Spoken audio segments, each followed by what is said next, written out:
pergeraannya di depan Monumen Pemberontakan PKI.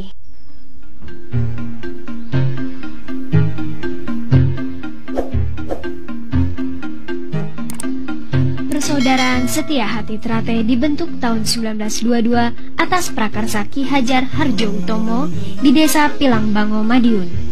Awal perintisannya, organisasi bela diri ini bernama Setia Hati Pencak Sport Club, dengan misi membekali pemuda dengan ilmu bela diri untuk menentang Belanda, dan sempat berubah menjadi Setia Hati Pemuda Sport Club.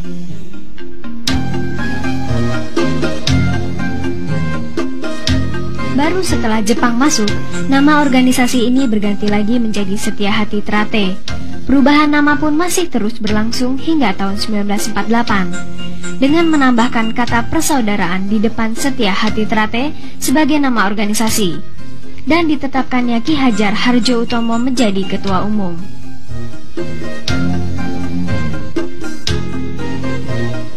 Meski begitu, nama perguruan ini belum muncul ke permukaan, sehingga belum dikenal masyarakat luas. Hingga hadirnya seorang pemuda kelahiran 18 November 1938 bernama Aryo, atau lebih dikenal dengan Raden Mas Imam Kusupangat. Setelah mengemban ilmu sekian lama dan meraih gelar pendekar, dengan seizin perguruannya di dekade tahun 50-an, Raden Mas Imam Kusupangat membuka latihan sendiri di pavilion rumahnya untuk berkiprah sekaligus mengawali baktinya pada perguruan.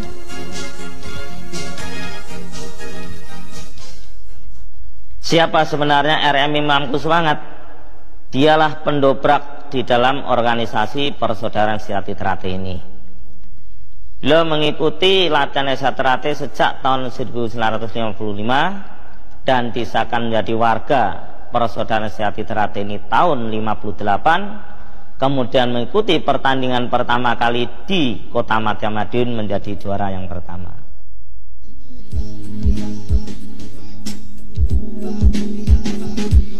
Kegigihannya melatih dan terus menggali ilmu mengantarkan Raden Mas Imam ke gerbang kepemimpinan dengan dipercaya memangku jabatan ketua dalam kepengurusan Persaudaraan Setia Hati Trate Cabang Madiun.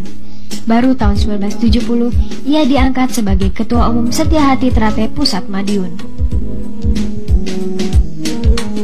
Sedemikian besar kepercayaan yang diamanatkan kepadanya membuat Pak Imam lebih mencurahkan segenap tenaga dan pikiran untuk perguruan.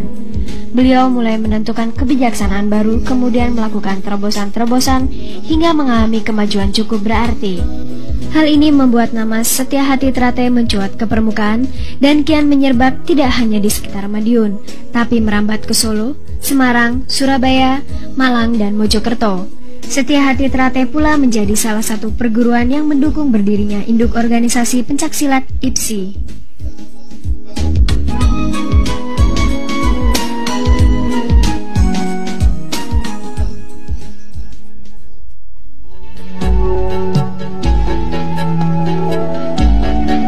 Namun tak seorang pun berhasil menghalau waktu, tak seorang pun kuasa melepas diri dari batas perjalanannya.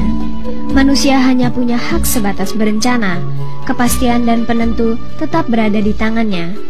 Masih banyak rencana Pak Imam dalam memajukan Setia Hati Trate. Namun tanggal 16 November 1987 beliau mengakhiri perjalanan hidup dan dimakamkan di makam keluarga di Desa Taman Madiun.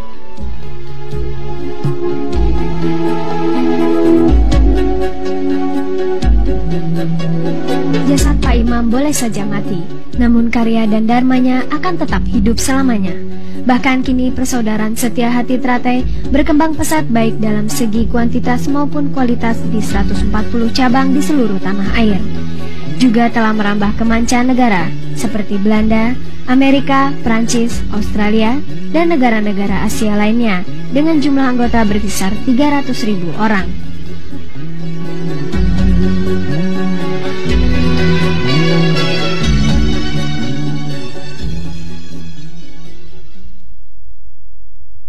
I knew about Setia Hati from a friend of mine.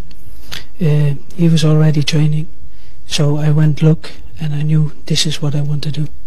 I find interesting from Setia Hati the philosophy, the inner part for the person, the development.